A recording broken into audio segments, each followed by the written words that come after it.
week we celebrate Purim. The Megillah that was offered by Mordechai and Esther, Esther being the queen, the Jewess, Mordechai, her uncle, a member of the Sanhedrin Gedolah, the High Court of Israel, who was fluent in 70 languages. And both of them were descendants of Rachel and Imenu. They were from the tribe of Binyamin and Benjamin. Haman was known as Haman HaGogi. He was Haman the Agogite. What does Agogi mean? We read in this last week's Haftorah how King Saul was told to annihilate and obliterate Amalek. He went to war with Amalek. He killed all the Amalekites except for the king, whose name was Agag. He had spared him and many of the quality livestock they had brought back, the people had brought back. That night, when he was in prison, he impregnated a woman. God comes to Shmuel HaNavi, Samuel the prophet says, I regret that I ever installed him as king. His kingdom will end because he did not follow orders to annihilate Amalek. God says, my throne is not complete until Amalek is obliterated from under the heavens. So if he would have, at that moment, killed even the king, God's throne would have been secure. So because Shaul had made this mistake, this grave error, by not, because he was intimidated, as he admits afterwards to Shmuel, that the people, he was intimidated by the people, and that's why he spared him.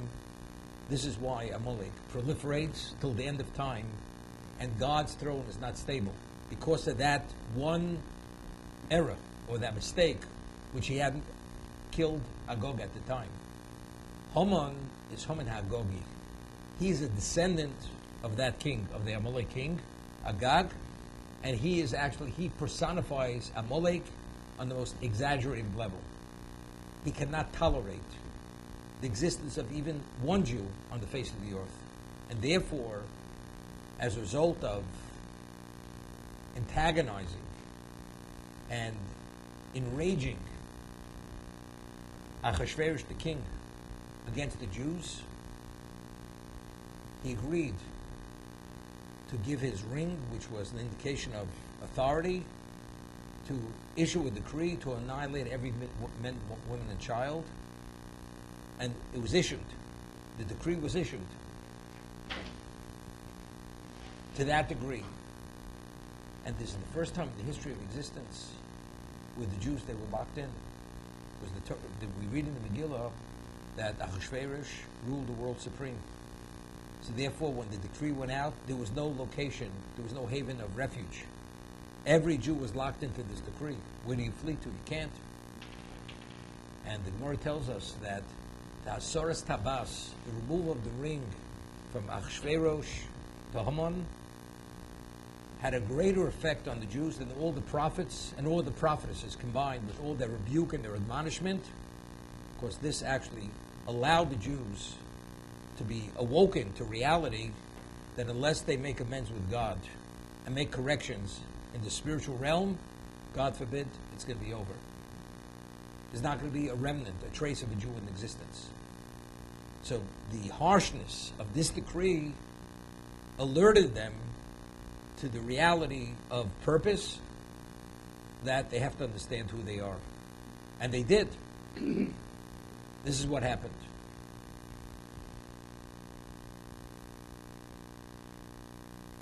This is Haman HaGogi.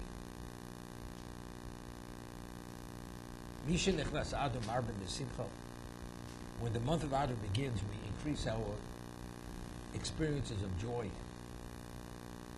There's no greater joyous occasion. Here, we should have been annihilated during this month. And this is Hebrew for why it's called Purim, from the word lot. He cast lots. What would be the best month to destroy the Jewish people? The lot fell out during the month of Purim, or the month of Adar. Why? Why was he so excited? Because Moshe Rabbeinu, the greatest Jew who ever lived, he passed away during the month of Adar. So therefore, this is the most ominous and unlucky month for the Jews, the month of Adar. So he was excited.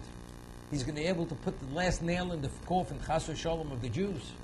But little did he understand that Moshe was born on the day that he passed away.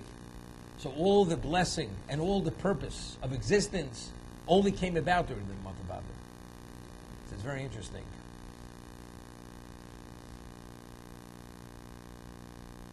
There's a word which is mentioned, Ramchal speaks about it, mentioned in other works. It's known as Helen. Helen means vacuum or concealed. The world is called Olam. The world is Olam, the world. But this world is Helen. Everything is gray. There's nothing, there's no black and white. And that's why, because we're conflicted, because we all have an evil inclination, and there's a Midrash says, Vayerev Vayivoker. Erev, evening, is Olam Hazeh. This world is night. Everything is a distortion of reality. Just as night, everything, one doesn't have clarity because of the lack of light, and everything's distorted. Identically, in life, this world is a distortion of everything. Good is seen as evil, evil is seen as good. What seems to be correct is not correct, and the fine lines for sure are blurred. There's no question. The only way you have a chance to come to a level of clarity is only through Torah. Barasi Yitzhara, Barasi Torah Tavlin. Torah is the only illuminator, is the only antidote to that conflict of interest which each of us possess to be able to gain a grasp of what truth is, what reality is. Torah is emes. If you want to come upon truth, it's only through using the mechanism of what? Of Torah itself. Then you can have a chance to come upon truth. But otherwise, just as the nature of the person being conflicted, being self-contained within himself, self-absorbed, whatever is contradictory to that, we push aside. And we don't want to know it. We don't want to know what the truth is. So, it's known, it's not anything new to us, that the numerical value of Amoleg is Sofek. Sofek is question. They cast doubts. Everything is doubtful. Everything is unclear. For instance, the Medrash tells us when the time of the covenant between the parts, the bris bein absorim, Avraham Avinu was told by God through the prophecy to take certain species of animals, sever them in half, animals, and also to take tor v'gozol, take a turtle dove, which represents Klal Yisrael, and gozol is a pigeon, which represents Edom. Why is Edom compared to the gozol? Shegozlin das abrios, because they actually deceive people. What is the profile of Edom? Deception. He's Ramai. He's a deceiver. Everything is deceit.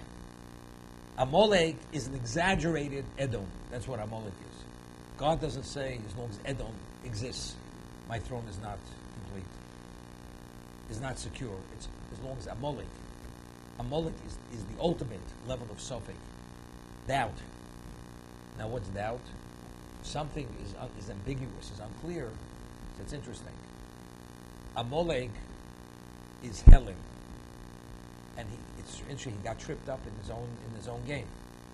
Here he believed that the month of Adar is the most ominous, unlucky moment for the Jew.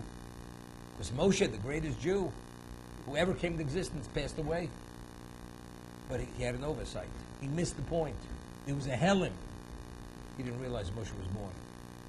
So the basis for all light and all illumination, all elucidation, is during the month of Adar. Adar, the Gemara tells us, Talmud tells us, in terms of the mazel, the zodiac, there's no luckier month for the Jew than the month of Adar. The mazel is the healthiest during this month. So the miracle of the Nahapahu, that the overturn of events, that the decree was annulled, and the enemy was destroyed and killed, was during the month that we could have, chas v'sholem, become totally extinct. This is Misha Nichnas Adar Marbim B'Simcha. But it's interesting. You'd say, leave it up to everybody. If I choose to rejoice, human being, there's a concept known as, the way human being is, out of sight, out of mind. Unless a person acts and you savor something, you don't really appreciate what it is. For instance, you can drink the best quality wine. If you just swallow it quickly, without swooshing it in your mouth, you can't appreciate the taste. Even though it may touch your taste buds, just for a moment. It's for a moment. You can't appreciate the wine.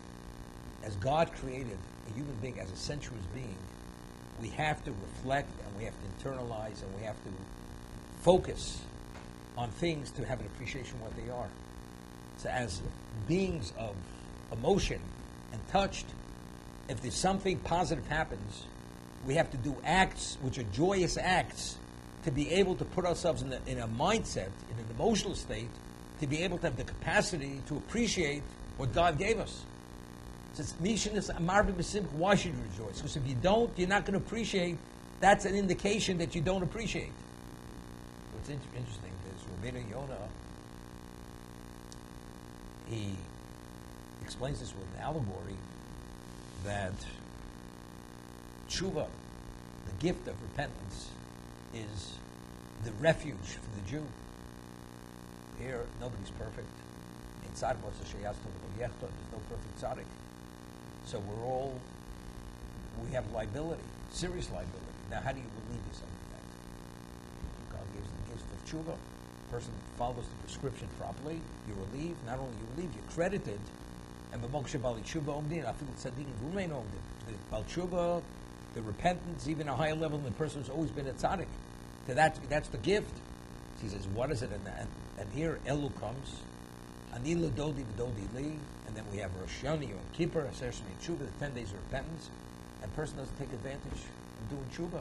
Regard to such a valuable gift. He says, what is it analogous to? That you have prisoners in the prison, and the prisoners, there's a prison break. They tunneled out of the prison, and one prisoner remains behind. And the warden comes in, and he finds this one prisoner. So you'd say, this prisoner is really, he's a dedicated citizen. He wants to pay his dues. So you'd think he should be given accolades for remaining behind. The warden starts beating him. Mercifully, without mercy, mercilessly. And she'd say, why is he beating me? All the others escaped. He could have escaped. He stayed behind because he's going to pay his dues. So the way it's explained, if a person experienced prison as prison, there's no way you could remain behind. So that means you see prison as paradise. So the warden is infuriated. This is supposed to be the punishment. How do you stay behind? So that tells me that you don't internalize it as punishment. So he beats him even more. If Hashem gives us a gift of simcha, He gives us our life, gives us our existence. How do you not rejoice? The not rejoice is an indication that you don't relate to it. You don't internalize the reality. So marbim b'simcha, you have to sometimes, like the Mesilas Yesharim says, you have to do external acts to activate the internal feeling. Sometimes even internally we don't have the feeling. Going through certain motions actually charges the person internally to be able to actualize and have the sense of what something may be. Therefore, Misha Nichnas Arda Marba B'Simcha. The Gemara tells us in one location, Rosh Hashanah, that if you ever go take a look at the plumage of birds, especially these exotic birds, the beauty is something unusual. They look artificial. The beaks look like they're made of wax. Some of these exotic birds from South America, the plumage, it's unbelievable. The richness of the feathers and everything. And different, the leaves, the colors of plants and fruits, and what is it all about? So the Gemara says that as a human being, if everything would be just drab, nothing would touch our senses. So how do you get excited about anything? So everybody would be like in a certain malaise. So Hashem gives us all these different colors, this array of colors and beauty, to activate our senses to be able to be motivated, to be excited. But of course, that excites us to get excited about what you should get excited about, right? So that's the challenge. That's the choice that we have. How do you not have the smile on your face? How are you not excited? Well, it happened thousands of years ago. Doesn't make a difference. A person sitting in the chair, in his great-grandfather's chair, who made the first $1 million in the United States, and today the company's worth $10 billion. And the grandson is still sitting there doing nothing. And he has no sense of beholdenness to his great-grandfather. I told him, if not for him, you wouldn't be here. Why aren't you should praise your great-grandfather endlessly over? The answer is you have no appreciation. Because if you did, you'd be singing, whenever you even mention him, you'd be singing his praises. So if you appreciate that you're a Jew and you exist as a Jewish people, why aren't you rejoicing? It's, to a degree, it's a certain degree, it's an indication of lack of appreciation. It's almost an ingrate. How could you not celebrate? Famous word from the Maral. There's an obligation of Suda, of feasting on Purim. On Hanukkah, there's no obligation to feast. It's only the Hodos Lahaleh. They give thanks and they give praise to Hashem. That's what Hanukkah is. The Hodos Lahaleh. It's a mitzvah if you want to. It's not compulsory. You choose. It's something which is admirable to have a special meal on Hanukkah. But on Purim, it's an obligation. We must feast. It's simcha mishte. Mishte means feasting and drinking. So he explains because the Greeks never wanted to destroy us. The battle only ensued because we weren't agreeable to accept paganism. We were committed to God. That was the issue. But if we would have embraced Hellenism, they would have esteemed us. They would have glorified us. But in terms of Haman, if a Jew was a pagan, was a heretic, didn't make a difference. He could not tolerate our existence. He didn't want a Jew to exist whatsoever. That was the Hashemah. So therefore, what was the miracle? And he addresses our physicality. So physicality. So why do you exist as a physical human being? So to appreciate our physicality, you have to eat, you have to drink, you have to feast. So it manifests itself in that point. That's why it manifests that way.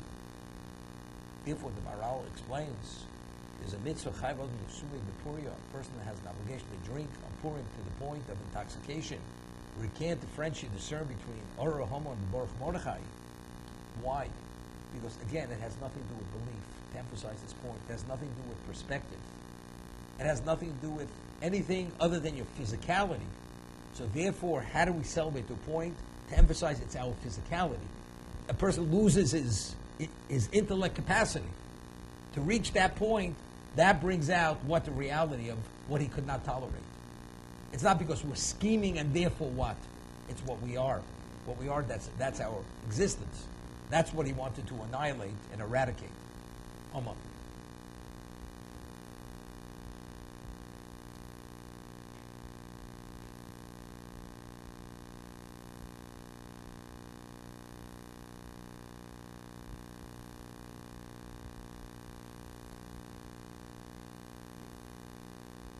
Saw something interesting in the Shem Shmuel,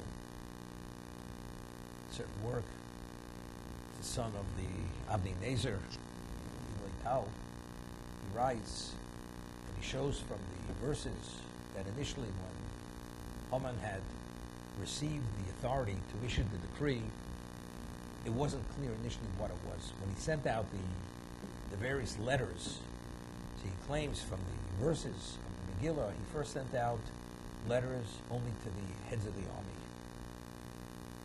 That there's going to be a day that you're going to annihilate. But it was unclear what it was. They understood, but the masses did not understand. And the masses received another letter, proclamation, be alert and ready to. They didn't know what it means. To kill, to be killed, was uncertain. He says, why did he send out the letters, even though he knew exactly what he wanted to do, to bring about Chas v'Sholom, the final solution? No different than Hitler, Yamach Shmo v'Zichro. What? Because he says something interesting. He says, we just read in Parshas Ochlos, Le Shabbos, Asher Korcha Baderech. So they cooled us down on the way.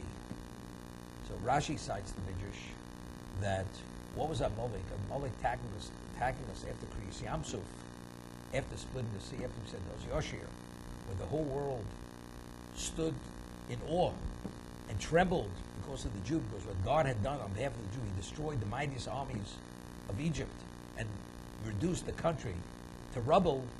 People were trembling. They are the equivalent of the unstable person jumping into a scalding bath. Although that person gets burnt, what does that person do to the bath? He cools the bath down for everyone else. That's Asher Korcha Baderech. They cooled us down by attacking us. They cooled us down. We weren't that hot commodity. We weren't seen as that special people. We're God's people. You don't have to be so intimidated by them. You don't have to be that afraid of God. You see, we survived. That's Korcha Baderech. See, he cites Zohar that Amalek, as we said, is Sofek. But what they do is, if the Jew is not fervent in his service of God, he has a certain, he's cooled down, he's tepid, then you could be subject to the impure force of Amalek.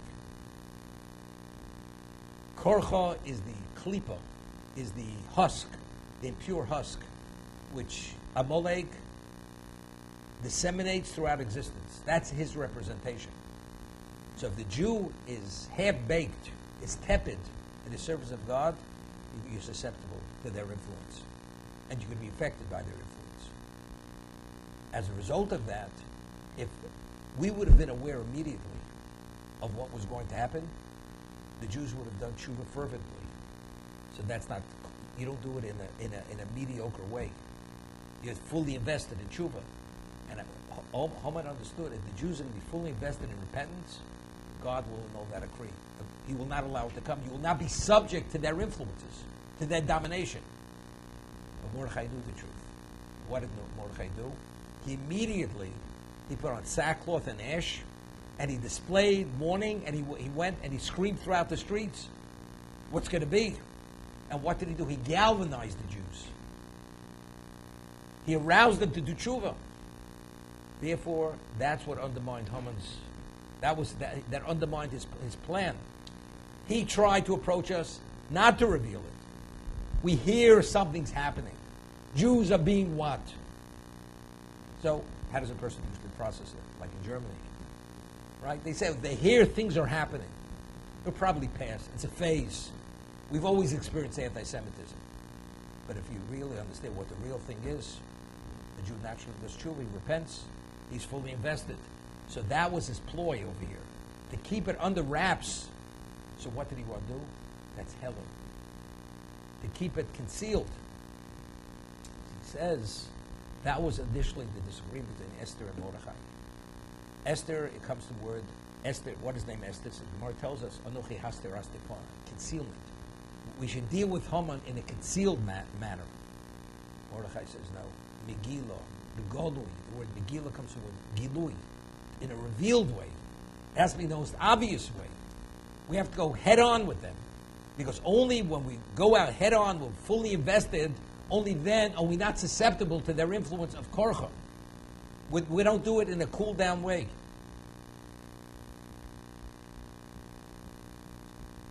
It's interesting. You see people, the way they experience many things in life. Material things. They're so invested. They come back. They'll run 10 miles. They'll buy a bike for $5,000. They'll ride it. They're sweating down to what? They'll train, invest their neshama into that sport or into whatever it is. Or they'll be in the garden planting that every tulip is $40. in terms of the investment between the soil and the seed, and with the most expensive tools to be able to do the planting. And the person prides himself, comes out at the end sweating, his clothing is sweating. The person, lahavdil, sits down and learns and is involved or does the mitzvah with zeal, and he sweats. What's going on over here? Don't you think that's a little too much? Don't you think saying the Amidah more than 30 seconds a little too much? That's too much. What, it should be korcha? 1, 2, 3. That's exactly what Amalek wants. That's the korcha. That's cooling you down. If you see the hope diamond and you understand what the hope diamond is, you don't get excited, and you possess the hope diamond, you don't get excited about it. If Hashem gave you this Torah, I gave you the best commodity. Nothing is the equivalent of this ever in existence. How do you not get excited? How do you not invest in it? The best investment, the Chofetz Chaim writes, any investment, at best, you have a 20% chance of return, maybe. And the person will put his whole life into it, travel, everything. And very often it turns out to be nothing. Anything you invest in Torah, even if you end up not understanding it, the investment itself is the return. You get fully accredited for it, because you applied yourself. So is there a better commodity than this? But what do you get excited about? Where you fully, what do you experience with fervor? Okay? But that's the Amalek. Amalek is Helen. Everything is gray, ambiguous. That's Olam Hazeh. Erev is Olam Hazeh. Everything is distorted. It's distortions. What's truth, what's not truth. Boker. Boker is the Moshe Mashiach. As Mashiach comes, all evil will be removed from existence. Ruach Tara, spirit of purity, will come over all existence and sweep out all these nether forces, all this. Amalek will be destroyed at the end of time.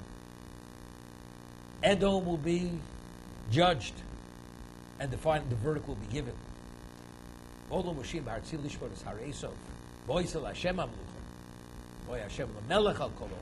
will be recognized and acclaimed as only, nobody but him.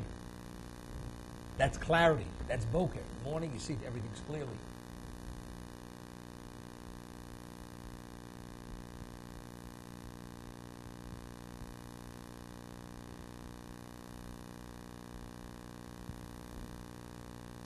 Vashti, the queen, she was the granddaughter of Nebuchadnezzar, the Babylonian emperor who destroyed the Beis Hamikdash. He was evil, and she was evil. Vashti was an evil woman. She is referred to as the evil one who is the granddaughter of the evil one. That's how she's referred to. Vashti Arishah. She would make the girls, her attendants who were Jews, serve her in the naked state to dehumanize them. And she had other people there. So how did her fate come about? Measure for measure. Achashverosh, when he had his party, she was one of the most beautiful women who ever lived. He wanted to display her beauty, naked state in front of his all the ministers of his kingdom. She wouldn't come, because at that time God caused she should break out with leprosy. So she would not come. Then he was in a drunken state. He gave the order to have her killed. But that was the midah keneged midah. That was the measure for measure. What's the likelihood of the replacement of Vashti, who's the extreme level of evil, to replaced with a woman who's the ultimate level of devout piety? It's unheard of. You know, this is God, this is divine design. And ultimately, the one who wanted to destroy the Jews, because that person would not bow to him, he assumes his position. And the gallows which he built for him to have Mordechai hanged on, they hang him and his 10 of his sons on that same gallows.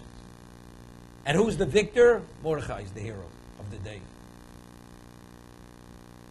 When he came to finally seal the fate of Mordechai, after he built the gallows, he comes, and meantime, miraculously, Achashverosh is looking through his chronicles because he couldn't sleep that night. And he comes upon, in the chronicles recorded, Mordechai the Jew saved his life when they plotted to poison him. So he says, was he ever rewarded? He was never rewarded. He asks his courtiers. So at that moment, who's there? Haman's knocking on the gate. Comes in, he says to him, a man who's deserving of the ultimate honor, what do you suggest? So he thought he was talking about him, because he had megalomania, Haman. He says, only to ride on the steed of the king, to wear the royal garments of the king, and to be led by one of the leading ministers of the king throughout the streets, and should call out, this is what should be done to the one who seeks the king's honor.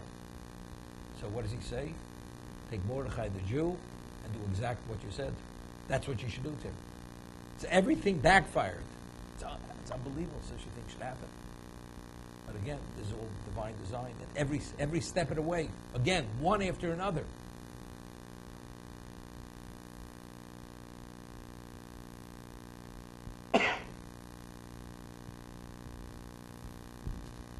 We read it, it's the Haftarah which we read on a fast day. In Isaiah, Yeshaya, Tachas hanatzutz yale v'rosh. V'tachas hasivod yale hadas. In the place of natzutz, which is alluding to idolatry, or it's something like a thorn, what replaces it? Brosh, another type of tree. In the place of the briar, yal hadas, the myrtle. So the Gemara says, Tachas natzutz, Tachas Haman harasha. In the place of Haman, the evil one. Shasa atzma avodah, he deified himself. That's the way he wore idols on himself. That's why he wanted people to bow to him. Of course, this verse, Yalav Rosh, who replacing the Rosh? Ze Mordechai, Shenikra Rosh. Mordechai was called Rosh. Why was he called Rosh? Not because he became a leader. L'chol Absomim, because he's the primary spice in the spices which comprise the anointing oil in the temple or in the Mishkan. Shenema atokachlo b'somim rosh mor joror. The essential spice, the anointing oil, is mor joror. And what's mor joror? That's the Hebrew word.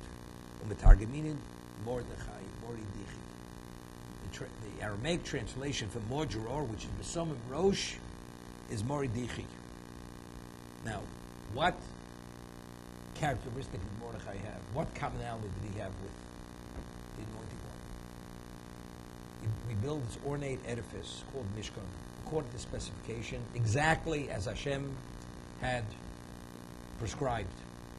It's infused with the intent which is meant to be infused in. If they wouldn't have anointed every aspect of the Mishkan with the anointing oil, what would it have been? It's a physical edifice. So what activated its potential? The anointing oil. Without the anointing oil, it would have remained just this very ornate, very expensive structure. What did Mordechai, what role did he play? If not for him, Jews would have never done Shuvah. He galvanized. He rallied the Jews to correct what they didn't do. Because we see, later it says, Jews, they were lacking in Torah. They were lacking in tefillin. They didn't all circumcise themselves. Many things they were lagging. As a result of this, what happened? He galvanized them to put them in touch with reality. Now, very often the person, such a thing happens to people, they go into a depression. We're going to be annihilated. There's no way to escape to what do we do? Without leadership, it's over. Who was the leadership? Who was the guiding light? Who actually led them and advised them how to invest their lives, to bring about a change of events? That was Mordechai. That's the Mori Dichi. That's the B'somim Rosh. He was the Rosh. As that is the essential ingredient which gives everything its form and its value, Mordechai gave the generation its value. But it's interesting. Shaul, as we said, failed. by not killing Agag. Mordechai and Esther were descendants of Shaul Melech. So they corrected what Shaul had failed. He did not kill Agag. At the end, they brought about the end of Haman. One thing, there's the difference. If Shaul would have succeeded, there would have not been an Amalek. God's throne would have been secure. Mordechai and Esther, they're still till today, they're still Amalek. So that will only have to enter. So therefore, it was a correction. Was it a full correction? Wasn't a full correction. That's still, whatever continues to persist, that's the fallout of the mistake of Shaul, of the oversight of Shaul. That's what happened. That's what we're dealing with that.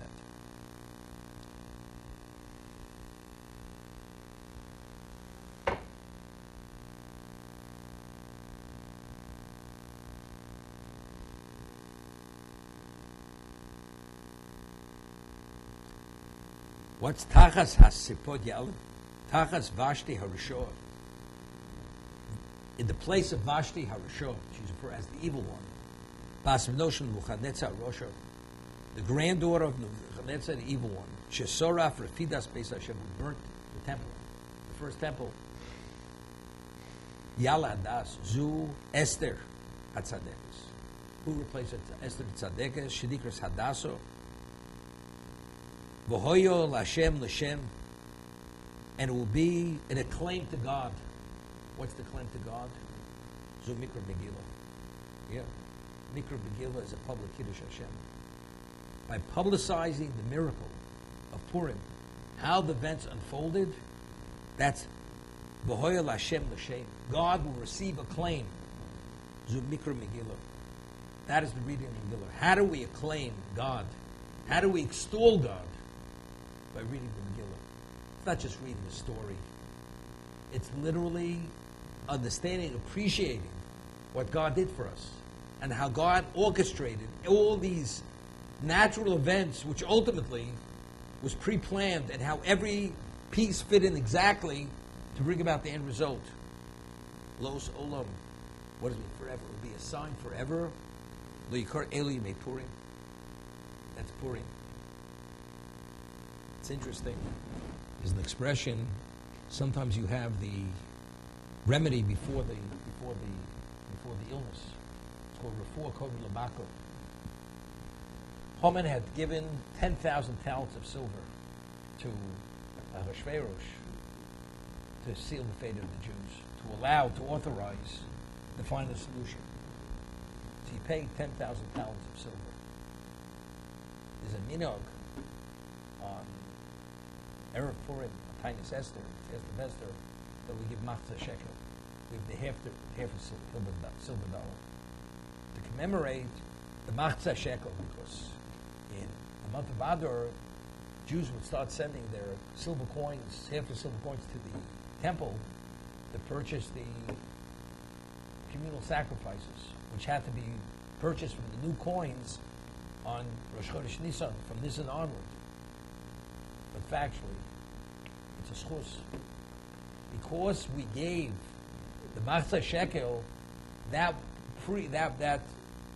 was able to undermine and invalidate the silver coins, that the silver bullion which Haman had given to Achashverosh. Hashem always plans it, as much as there's prosecution against us. But Hashem always puts things in place, that He always pulls out that last card, so to say, to be able to protect us and should evoke Rachmi, and we should have Rachmi.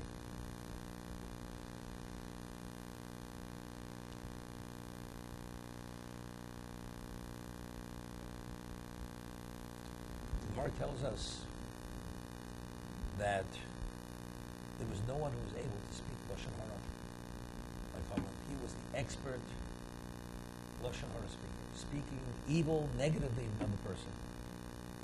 And because he spoke so negatively about the Jews, he enraged Ahasuerus, and Ahasuerus agreed to have the Jews destroyed.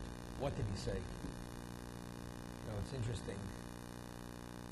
You could have a person who, you see him in a positive light, and he disappoints you one time. and you're disappointed, and you feel hurt, offended, whatever it may be. At that moment, what happens? All the good and all the positiveness, the way you saw that person in that moment, is blotted out immediately. And all you see at that moment is only the negative. You don't see the positive. It's unbelievable. I always tell over to bring out this point of Rabbi Levin, who was known as the Tzaddik Yerushalayim, who was known the Satmar Rav Zech Tzaddik Baruch's position on Israel. He was anti-Zionist for various reasons, but in terms of his greatness in Torah, but even in his humanitarianism, his chesed, unparalleled chesed. That's what kind of the kindness he did. I mean, anybody ever goes to a hospital in New York City, there's Satmar B'Kacholim. Anybody who's a beneficiary of that, there's nothing equal to that. Hatzolah was instituted by the Satmar Rav. The chesed is not to be understood, not to be fathomed. That's how great he was. So this person comes to Rabbi Levin, who was the Tzaddik Yerushalayim, and wanted to, as we say, unload on the Satmar Rebbe to Rabbi Levin, and Rabbi Levin understood where it was going. He says, before you're going to tell me about the Satmar Rebbe, I want to ask you a question. Is it true that when it comes to chesed, there's no one who could hold up a candle to the Satmar Rebbe? Is that true? Yes, that's true. And he kept asking him one question after another, and every answer was an affirmative. It's true. And he goes like this for about a half an hour straight, asking questions, and he says, it's true. He is that special. He is this, he's that. Then after he says, so what did you want to say? He says, I have nothing to say. It's only when we get upset and we go into that tunnel vision, that very narrow, we only see that narrow point, that's when we speak negatively.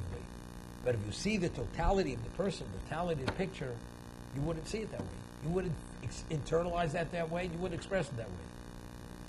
Now, Shlomo Melech, Mishlei, depicts Amalek as Letz. Letz is a scoffer, is a deprecator. Now, he says, Letz Takeh Ze Amalek. The scoffer, the deprecator, how do you deal with it? You get involved in intellectual dialogue. If he's a scoffer, he's a deprecator, the only way to deal with him is you have to smite him. You have to destroy him. If a person is a hedonist, he can be wiser to show him that's not the way of life. That's not what it's all about. So that's changing the value system. So the Midrash tells us, let's takeh ze Amalek. The deprecator that you smite, that's Amalek. Why are they the deprecators? Okay, God splits the sea, closes the sea on the Egyptians. The mightiest civilization is destroyed, reduced to nothing. The whole world trembles. What happened to Amalek? Why did Amalek tremble? Evidently, because they are the ultimate deprecator. They don't have a capacity to see anything positive. Nothing spiritual resonates within them. So what do all they see? They only see negative. So when you see negative, what do? You attack. Because they have no capacity. So they don't see the value of the Jewish people in existence, what they contribute on any level. All he sees is the negative. So in that case, you attack. At all costs, even though you're jumping into a scalding bath and getting burnt, doesn't make a difference. What did Haman say to Achashverosh? You know what kind of Jews these are? He said, they don't keep our customs. They behave differently. He says, wipe them out. He says, you know what, a king is power is determined by how many subjects he has. If I wipe out the Jewish people, I have less subjects. He says, it doesn't make, but still their customs are so different, they're almost disgraceful, they're disrespectful to the king. Because if a fly falls into the cup of a king, of a Jew, he will take the fly and drink the wine. But if you touch his cup of wine, he pours it out. Have you ever seen such level of disrespect? So he kept putting the salt on the wounds. Tell Achashverosh, you know something, I had enough of these Jews. Just get rid of them. That's, so it says, nobody could speak Lishna Bisha, Loshen Hara, but why? Being Amalek, he cannot, even to the smallest degree, put the Jewish people in a positive light. It was the most negative, the extreme negative. So now, if a Jew speaks Lashon Hara, who's he emulating? They're emulating Amalek. Therefore, as a result of that, it actually activates the greatest prosecution. God says, I can't tolerate these people because of what they are. They have this characteristic of deprecation. They can't appreciate anything, only see the negative. So the Jew speaks Lashon Hara. Why does he speak Lashon Hara? Is he really that bad? Because he turned you down on the loan that you needed. What about all the other favors he did for you? But he's a good person, basically. But he didn't do it for me. Doesn't make a difference. You're behaving like the Amalekite, like somebody God cannot tolerate for a moment. So therefore, what kind of level of prosecution does it activate? Chas v'sholom, the worst level of prosecution. What about if a person goes, the Gemara tells us that the study of Torah can be Samad the high side of Samad, so it can be a life potion or a death potion. If you study the Torah, Shlol the Shmos, and the commentators explain, it's called Lekanter, you use it as a sinister tool to destroy another person. The rabbi is saying a lecture, and you prepare because you want to show up the rabbi to embarrass him, to show him that he's wrong. So you're taking the holiest object, Torah itself, and how we utilize it. Utilizing it in the most negative way. God says that act will bring about your demise. That will activate the most extreme level of prosecution. The question is why? Again, because this negativity, this idea of wanting to destroy the other person and using the scepter of God to do that, this is unforgivable. Therefore, what effect does it have on the person? It has an effect that will destroy that person. The person who uses the Torah for that.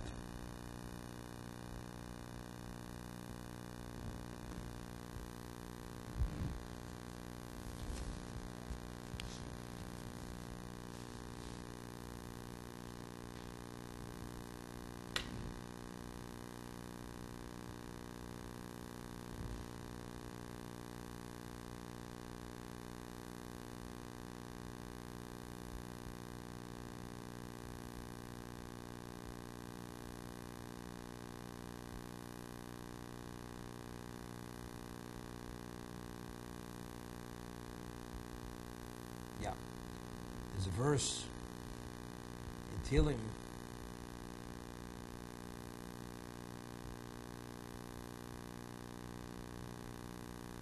Lule Hashem Shirma Lule Shoya Lodu Yomer No Yisrael Lule Hashem Shoya Lodu Bekum Aleinu Odom.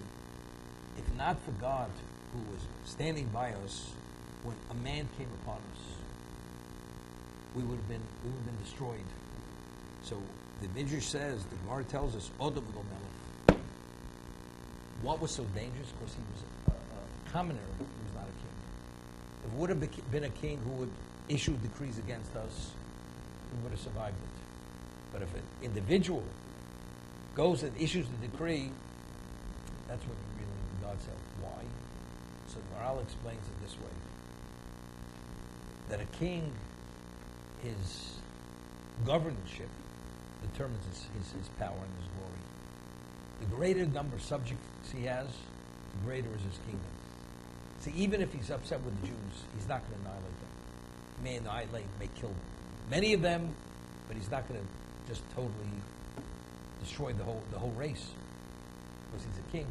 Because ein melech v'lo am. Because a king is not a king unless he has a nation, he has a people. What about if you're an individual? Like Haman. Haman's not a king. Haman is what? Haman is, as it says, why was the human being created as an individual? Because he says, the world was created for me. Individual means it's me, it's I, and that's where it begins, that's where it ends. So if that's the case, Haman, how do you survive a Haman? He's out only for himself. The other person means nothing. The value of the other person is only himself. So if that's the case, how do we survive it? So therefore, the greatest display of Rachmim came about that it was a person and not the king. A king, surviving a king, of course, because the king really, ultimately doesn't want to destroy his people as much as he dislikes them. Because it's not in his best interest. But what about if it's an individual and you survive that? What kind of display of Rachmim is that? It's a great display of Rachmim. And that's what David says. It's Bekum Aleinu Odom. Odom v'lo melech. If a man comes upon us and wants to destroy us and he's not able to destroy us, why was he not able to destroy us? only because of God's intervention, that's not, he wasn't able to destroy us. But let's talk. What's the difference between Hitler, Yimach Shmo, who was Amalek, and Haman? In Haman's time, because he galvanized the Orchid Tshuva, there wasn't one casualty. There were no casualties. The decree brought no casualties. Hitler, Yimach Shmo, there were 6 million casualties. Maybe more than 6 million, but there were mega numbers of casualties. Mordechai, because he nipped it in the bud right away. He did not allow it to get out of control, and the Jews did tshuva immediately. Rather than him destroying us, we destroyed him.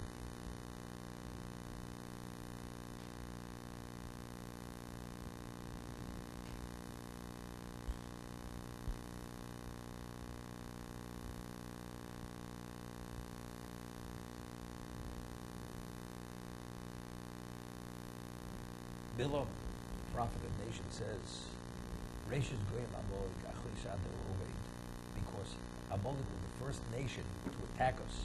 You have to create Yam Suf Tifa. At the end of time, when God will reveal himself to the world, Voy Hashem Melech HaKloretz, therefore he will not be there. Adeo, he's going to be destroyed. What does one thing have to do with another? The answer is that if he could not recognize the presence of God, when the whole world trembled, what does that say? He does not have a capacity for spirituality, to acknowledge or recognize God to any degree. It was not he stood by like an unaffected person. He did something to attack. That's a confirmation. He does not have the capacity to appreciate God's presence to any degree. So what is the end of time all about? The whole world, the whole world will embrace God, because they have a capacity to recognize God, even the ordinary non-Jew. But Amalek, because he displayed this characteristic of deprecation, that does not allow him to have the capacity to appreciate God. Therefore, there's no place for him at the end of time. Because the value of the end of time is what? Only to recognize. And he doesn't have that capacity. Therefore, Bilam, the prophet of the nation, says, ultimately, at the end of time, he's going to the oblivion. He's going to be destroyed.